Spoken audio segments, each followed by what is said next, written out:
पुण्यात अभिमन्यू पवार आणि मेधा कुलकर्णींमध्ये नाराजी नाट्य। मराठ्यांच्या कार्यक्रमात तुम्ही पहिल्या रांगेत बसणं बरं दिसत नाही, अभिमन्यू पवार यांचा टोमणा। रागात मेधा कुलकर्णी यांनी कार्यक्रम सोडल्याची माहिती। जागेचा वाद नाही, हा जातीचा वाद अभिमन्यू पवारांनी टार्गेट केलं।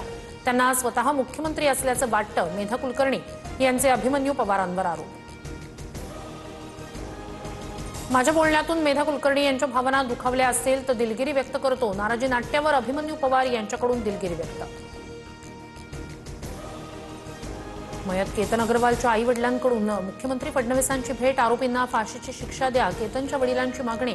तर दोषींना कठोर शिक्षा देणार, मुख्यमंत्र्यांचं आश्वासन। लोहगड प्रकरण अनाकलनीय, चांगल्या घरातील मुलामुलींमध्ये सूड भावना वाढतीये, समाज म्हणून विचार करावा लागेल, मुख्यमंत्री फडणवीसांची प्रतिक्रिया। लोहगडावरील केतन अग्रवाल हत्या प्रकरण, मुलगी दोषी आढळल्यास तिलाही त्याच ठिकाणावरून फेकून द्या, आरोपी सिया गोयलच्या आई वडिलांची उद्विग्न प्रतिक्रिया। गँगस्टर बोलणार नाही, ते खासदार बोलतोय। 5 हत्या केल्या, बॉम्ब फोडेल इतकं बोलूनही कोणती चौकशी होत नाही, राज ठाकरे यांचा संजय दिना पाटलासह सरकारवर निशाणा। उपमुख्यमंत्री एकनाथ शिंदे यांनी संजय पाटीलचे कान टोचले, पुन्हा असे प्रकार व्हायला नको, लोकप्रतिनिधी यांनी बोलताना भान ठेवायला हवं। शिंदेंकडून संजय पाटलासह नेत्यांना समज सूत्रांची माहिती। संजय पाटलाचे एका व्यक्तीसोबतचे फोटो दाखवत संदीप देशपांडेंचे गंभीर आरोप। फोटोतील व्यक्ती 10 कोटी चोरी प्रकरणात फरार आहे का? संजय पाटलाची अपघातग्रस्त गाडी कुणाच्या नावावर आहे? देशपांडेंचा सवाल।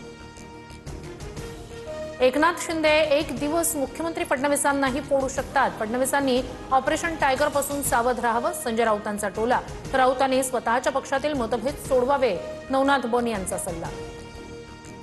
राज ठाकरेंच्या घरी येऊन जैन समाजाच्या शिष्टमंडळाकडून माफीनामा, शिवाजी महाराजांच्या जिरेटोपाचा अवमान झाल्याबद्दल मागितली माफी।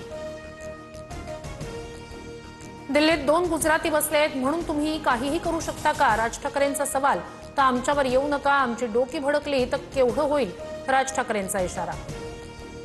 ठाकरेंच्या सेनेनं राम मंदिरासाठी दान केलेल्या 4 किलो चांदीच्या विटा गायब, राम मंदिर दान चोरी प्रकरणावरून संजय राऊतांचा आरोप, चौकशी करण्याची मागणी। राम मंदिर दान चोरी प्रकरणात चंपतराय यांचा राजीनामा, विश्व हिंदू परिषदेच्या निर्देशानंतर राम मंदिर ट्रस्टच्या महासचिव पदाचा राजीनामा, अनिल मिश्रा यांच्याकडूनही राजीनामा। महापौर रितू तावडेंसमोर मॅनहोलमध्ये पडलेल्या मुकादमाची चौकशी होणार, मुकादम मुद्दाम मॅनहोलमध्ये पडल्याचा संशय, रितू तावडेंकडून चौकशीचे आदेश। उद्धव ठाकरेंचा उद्यापासून फुटीर खासदारांच्या मतदारसंघात दौरा, गद्दारांच्या मतदारसंघात ठाकरेंचा दौरा, राऊतांची माहिती। तर ठाकरेंचा दौरा म्हणजे वराती मागून गुढ, नवनाथ बन यांची टीका। तो अजून जिवंत आहे का? ताब्यात घेताच आरोपीकडून पोलिसांना विचारणा, पश्चिम रेल्वेमधील हत्या प्रकरणात धक्कादायक माहिती समोर, आरोपी रोशन सुवर्णा बसनं कर्नाटकात पळून जाण्याच्या तयारीत होता।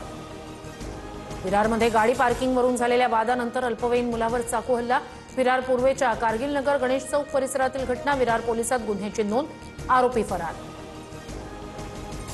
नागपूरमध्ये 50हून अधिक पानटपरी आणि दुकानांवर एफडीएचे छापे, खर्रा बनवण्याचं साहित्य आणि सुगंधी तंबाखू जप्त, गुन्हा दाखल, मकोका लागण्याची शक्यता।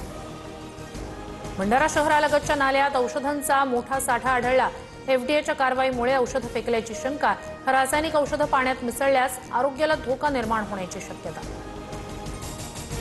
कल्याण डोंबिवलीत पाणी बचतीसाठी शटडाऊन, 24 पालिका क्षेत्रात तर 27 गावांमध्ये पाणी पुरवठा बंद राहणार, नागरिकांना पाणी जपून वापरण्याचं प्रशासनाकडून आवाहन।